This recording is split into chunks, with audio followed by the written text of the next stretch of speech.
मेरे संदर्भ में मेरी माँ रही है, क्योंकि उनका हमेशा से सपना था, जब हम छोटे थे कोई सोच नहीं सकता था तब से कि तुम्हें गवर्नमेंट जॉब में जाना ही है।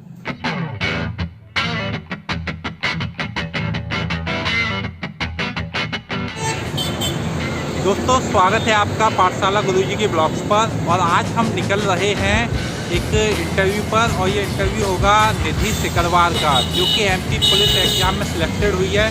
गांव की बेटी है, हालांकि वो अभी शहर में रहकर पढ़ रही है। एक छोटा सा 10x10 का रूम लेकर संघर्ष कर रही है। तो दोस्तों, आज हम आपकी मुलाकात उसी लड़की से कराएंगे जिसने अपने सपने गाँव से देखना शुरू किया।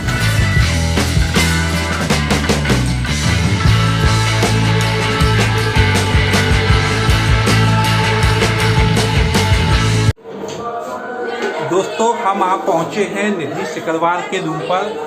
निधि सिकरवार एक स्टूडेंट जिसका अभी एमपी पुलिस एग्जाम में सिलेक्शन हुआ है, गांव की बेटी है। और ये रूम जो है वो निधि सिकरवार का रूम है। मैंने आपको पहले ही बता दिया था स्टार्टिंग में कि जो निधि है वो गांव की बेटी है, मतलब कुल मिलाकर वो गांव में ही रहती है।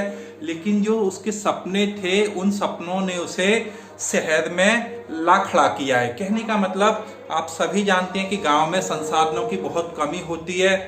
गांव में वो सारी सुविधाएं हो ही नहीं सकती हैं जो शहर में होती है। इसलिए बहुत सारे स्टूडेंट, बहुत क्या, जो भी सपने देखते हैं उन्हें शहर आना ही पड़ता है। तो उनमें से निधि भी एक है। हालांकि ये शहर आने की प्रक्रिया एक साथ शुरू नहीं हुई। पहले जो निधि थी वो गांव से अप डाउन करती थी, 2-3 साल इसने अप डाउन किया, और उसके बाद फाइनली ये शहर में रहने लगी है, क्योंकि सपने भी बड़े हो गए हैं सक्सेस के साथ साथ।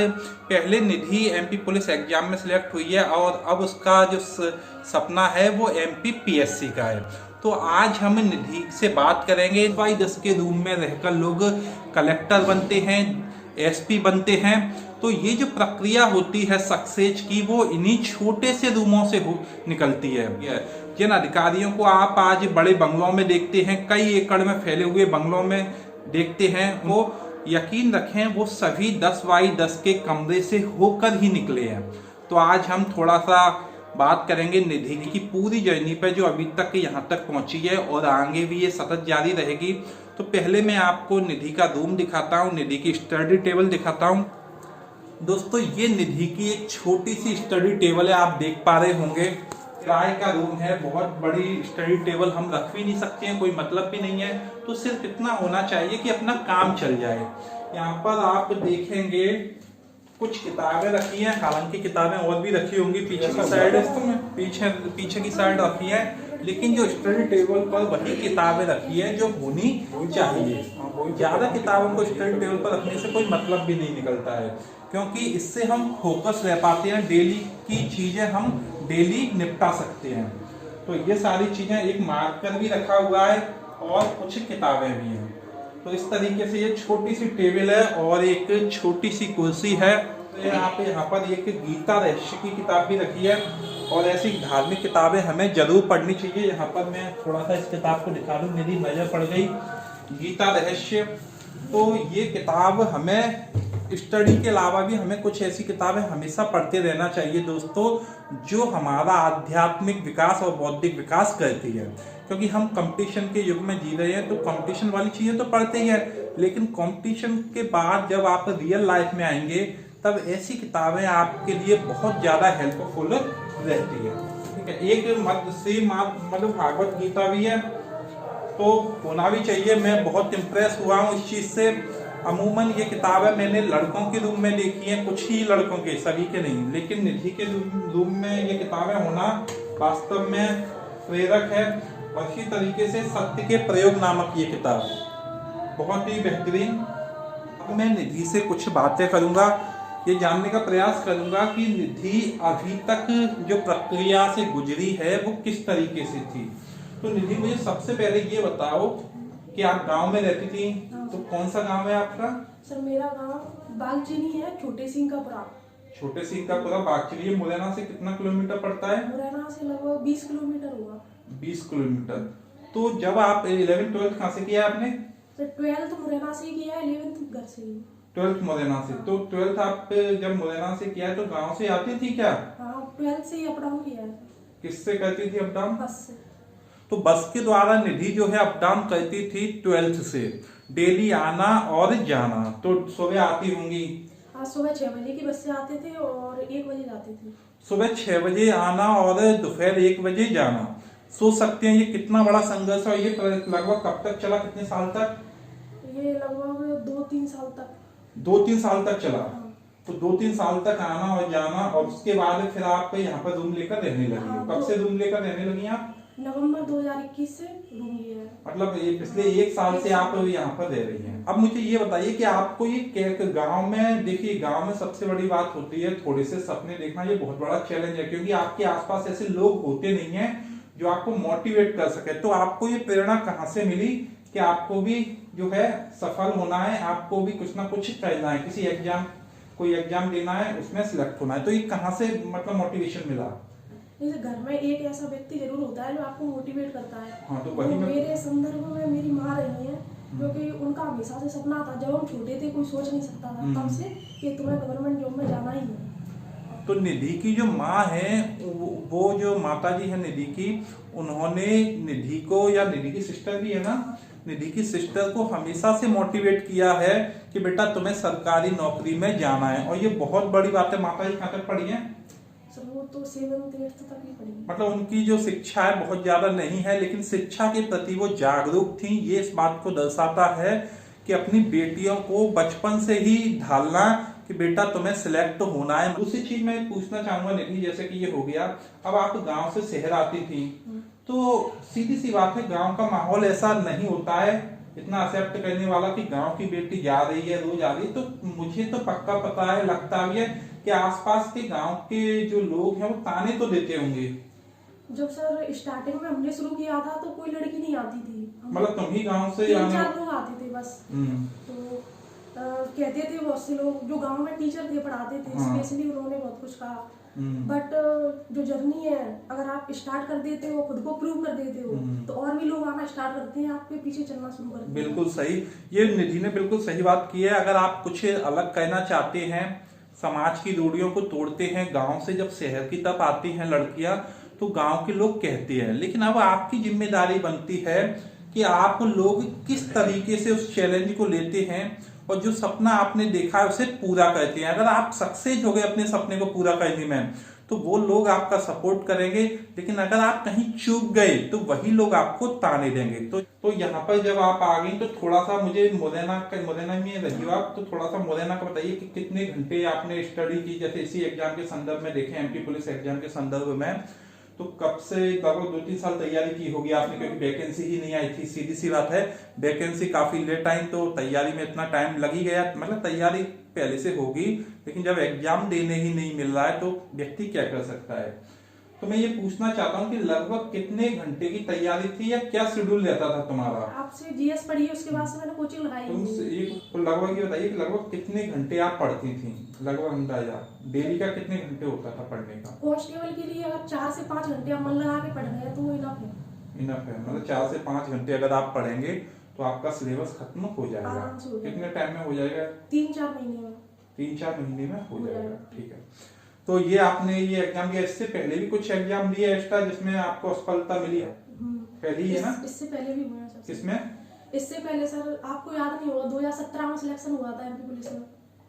2017 में? हाँ। मुझे याद नहीं है। 2017 में भी हो गया था, तो फिर तो उसमें फिर क्या? मेडिकल में सर में निकाल दिया। अरे मेडिकल में दिक्कत आ गई थी, ठीक है। 2017 में भी सिलेक्ट थी निधि, लेकिन मेडिकल में उस टाइम पे दिक्कत थी। तो 2020 में सर जेल प्रेरी और दिल्ली पुलिस में हो गया था रिसेंटली, कोरोना के बाद अप्रैल के टाइम पे। और उससे पहले आरपीएफ में हुआ था 2019 में। हाँ, तो दिल्ली पुलिस और आरपीएफ एग्जाम भी जो निधि है निकाल चुकी है। मैं ये पूछना चाहता हूँ कि अब आपका टारगेट क्या है? जैसे कि आप सिलेक्ट हो गई हैं, तो कुछ लोग जो सिलेक्ट हो गए हैं वो बिल्कुल कॉपी किताबें बंद करके रख दी है, लेकिन जब मैं आया मैंने आपकी कॉपी किताबें देखी, मतलब सजी हुई है, कहने का मतलब आप पढ़ रही हैं। तो अब सीधी सी बात है, आपका कोई ना कोई नेक्स्ट टारगेट होगा, उसके लिए आप पढ़ रही हैं। तो क्या है आपका नेक्स्ट विजन? सर अभी मैं सिविल सर्विसेज में जाना चाहती हूँ, स्पेशली एमपीपीसीएस में, और उसके लिए मेरी प्रिपेयरिंग चालू है। तो जो निधि है अभी वो रुकी नहीं है, सफल जरूर हुई है, लेकिन सपने और ज्यादा बड़े हो गए हैं। कुल मिलाकर एमपीपीएससी एग्जाम के लिए निधि अभी तैयारी में लगी हुई है। रिजल्ट आ चुका है, लेकिन रिजल्ट से वो विचलित नहीं हुई है कि अपने समय को निकाल दे। तो ये बहुत बेहतर चीज है और अधिकांश स्टूडेंट को इस चीज से सीख लेनी चाहिए। नहीं तो कुछ स्टूडेंट ऐसे होते हैं, या अधिकांश बोल सकता हूँ, वो जैसे ही एक एग्जाम में सफल होते हैं तो शिथिल पड़ जाते हैं और आगे बढ़ने की चाह उनकी लगभग खत्म सी हो जाती है। तो ऐसा बिल्कुल भी नहीं होना चाहिए। एक और चीज मैं पूछना चाहूंगा कि जैसे कि आप गांव से हैं, तो गांव ये वीडियो गांव के लोग भी देखेंगे, गांव के स्टूडेंट ज्यादा देखेंगे, तो उनसे आप क्या कहना चाहती हैं? उनसे सर मैं यही कहना चाहूंगी कि अपनी लड़कियों को और लड़कों दोनों को ही मुरैना भेजें, किसी भी सिटी में जितनी उनकी शहर भेजें, हाँ जितनी उनकी समर्थता है उसके अकॉर्डिंग उनको पढ़ाएं, क्योंकि वो पूंजी एकत्रित हो जाएगी। चाहे वो जैसे हम खेतों में इन्वेस्ट करते हैं या घर में इन्वेस्ट करते हैं, उससे कुछ नहीं होगा। और जो उनकी जो पूंजी है वो उनके बच्चे हैं, अगर उनको सार्थक बना दिया तो उनका जीवन सफल है, वरना कुछ नहीं।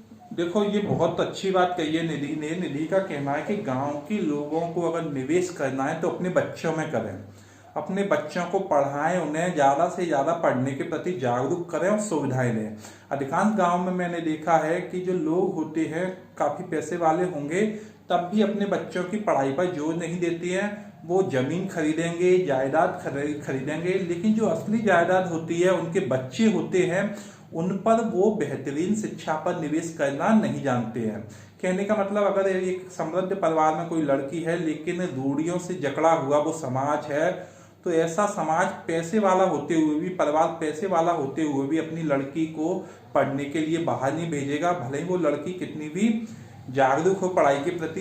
तो निधि साफ तौर पर इस बात को कह रही है कि लोगों को संपत्ति से ज्यादा जो है निवेश अपने बच्चों में करना चाहिए, उनकी शिक्षा में करना चाहिए, क्योंकि व्यक्ति की असली संपत्ति उसके बच्चे ही होते हैं, उनकी शिक्षा ही होती है, उनके संस्कार ही होते हैं। तो ये बहुत अच्छी बात कही है निधि ने। निधि की इस बात से मैं काफी प्रभावित हुआ हूँ और मुझे उम्मीद है इस वीडियो को देखने के बाद अधिकांश लोग जो भी देखेंगे, गांव के लोग, गांव के छात्र, वो काफी प्रेरित होंगे। ये तो बात आपने जो कही वो लगभग पेरेंट्स के संदर्भ में थी। तो थोड़ा सा बच्चों के संदर्भ में आप क्या कहना चाहेंगे, मतलब स्टूडेंट से आप क्या कहना चाहेंगे, गाँव के स्टूडेंट से? सर स्टूडेंट से मैं यही कहना चाहूंगी, जितना हो सके अपनी स्टडी पे टाइम दें, क्योंकि घर वाले एक बार को भरोसा करके भेज देते हैं मुरैना, लेकिन अगर आप असफल हो जाते हैं तो केवल आपका सपना नहीं टूटता है, उससे जो और आने वाले थे बच्चे फिर उनको भी नहीं भेजते। बिल्कुल, ये बात निधि ने बहुत अच्छी कही है। देखिए, अगर आप शहर आते हैं तो पूरा गांव आपको देखता है और गांव के लिए आप एक उदाहरण बन जाते हैं, उदाहरण सेट हो जाती है। अगर आप सफल होंगे तब भी आपका उदाहरण दिया जाएगा कि देखो वो लड़का सफल हो गया, आप पढ़िए। और अगर वो असफल होता है तब भी वो आप उदाहरण बन जाते हैं कि देखो वो लड़का 6 साल 5 साल शहर में रहा, पैसे बर्बाद किए और कुछ नहीं हुआ, तू भी ऐसा ही करेगा। तो आपकी जिम्मेदारी बनती है, अगर आप गांव के बच्चे हैं और शहर आए हैं, तो आपके सपनों के साथ गांव की पीढ़ी, जो आने वाली पीढ़ी है, उसके भी सपने जुड़े होते हैं। अगर आप असफल होंगे, आपका उदाहरण सेट कर दिया जाएगा और गांव से कई बच्चे नहीं आ पाएंगे शहर, क्योंकि आपका उदाहरण सेट होगा पहले से कि देखो उसने 6 साल शहर में क्या किया, कुछ नहीं हुआ। तो सही बात कही है निधि ने कि आप पूरी दम लगाकर पढ़ें, पूरी तरीके से सिलेक्शन के प्रति जो है समर्पित हो जाएं और गांव में जो है लौटें तो सिलेक्शन लेकर ही लौटें। कुल मिलाकर कुछ ना कुछ इस गांव में लेकर ही लौटें, ताकि गांव के हर परिवार का व्यक्ति अपने बच्चों से कहे कि बेटा देख, उस बच्चे को देख और ऐसा तुझे करना है। मुझे उम्मीद है कि आपको ये इंटरव्यू ब्लॉग अच्छा लगा होगा और ऐसे ही हम ग्रामीण पृष्ठभूमि के छात्रों से आपको मिलाते रहेंगे। मुझे उम्मीद है इन ग्रामीण पृष्ठभूमि के छात्रों से आपको काफ़ी कुछ सीखने को मिलेगा, काफ़ी कुछ मोटिवेशन को मिलेगा और आप अगर किसी भी डिप्रेस्ड स्थिति में होंगे भी ना, तब भी बाहर निकल जाएंगे। अगर हमारा ये प्रयास आपको अच्छा लगता है तो प्लीज़ आप वीडियो को लाइक करें और चैनल को सब्सक्राइब करें, ताकि ज़्यादा से ज़्यादा गांव के लोगों तक हम पहुंच सकें। आपका पाठशाला गुरुजी ब्लॉग्स पर बने रहने के लिए धन्यवाद।